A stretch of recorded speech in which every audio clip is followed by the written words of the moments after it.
seumpama biji Shalom, selamat pagi saudara Tuhan. Kembali kita dalam renungan pagi dan kita sedang membahas satu tema, yaitu Yesus adalah jalan kebenaran dan kehidupan. Saudaraku yang kasih Tuhan, kita akan melihat ayat ini sekali lagi yang terdapat dalam Yohanes 14 ayat yang ke-6. Dikatakan, kata Yesus kepadanya, "Akulah jalan dan kebenaran dan hidup. Tidak ada seorang pun yang datang kepada Bapa kalau tidak melalui aku." Tulisan ini atau ucapan tawaran ini ditulis karena seorang yang bernama Thomas menanyakan ketidaktahuan.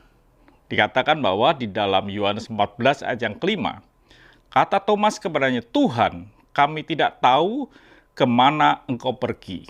Jadi bagaimana kami tahu jalan ke situ?" Ini pertanyaan yang disampaikan kepada Yesus.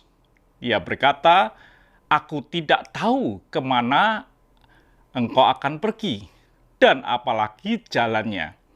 Artinya bahwa seseorang tidak akan pernah berada di jalan yang benar kalau tidak tahu tujuannya. Jadi kalau saudara tahu tujuannya, saudara bisa menentukan jalan mana yang akan ditempuh. Jadi tidak ada orang tidak tahu tujuan lalu bisa berada di jalan yang benar. Itu mustahil. Sehingga dalam hidup kita harus mengerti dahulu tujuan hidup kita, baru kita ini bisa meletakkan hidup kita ada di jalan yang benar. Sehingga Thomas berkata, "Kami tidak tahu kemana Engkau pergi. Jadi bagaimana kami tahu jalan ke situ?" Jadi setiap kita, kalau kita ini mau berada di jalan yang benar, saudara tahu tujuan saudara dalam hidup ini lebih dahulu.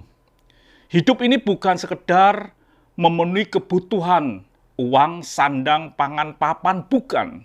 Ada tujuan yang lebih daripada itu yang nilainya kekal. Dan kalau saudara tahu akan tujuan itu, maka saudara akan dengan mudah meletakkan hidup saudara di jalan ke arah tujuan itu.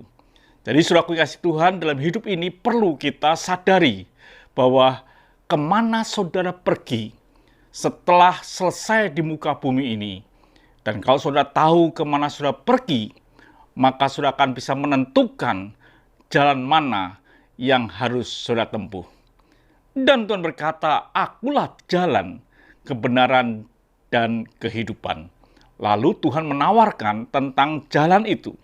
Jadi dalam hidup ini, bila setiap kita tahu tujuan kita, bahwa apa yang kita cari di muka bumi ini bukan tujuan akhir. Tujuan akhir adalah di rumah Bapa yang Tuhan sediakan tempat buat saudara dan saya. Tuhan memberkati. Mari kita berdoa. Terima kasih Bapa untuk pagi hari ini. Biarlah hidup kami ngerti ada tujuan ilahi, yaitu ke rumah-Mu ya Tuhan. Sehingga kami bisa menentukan jalan yang akan kami tempuh. Haleluya. Amin.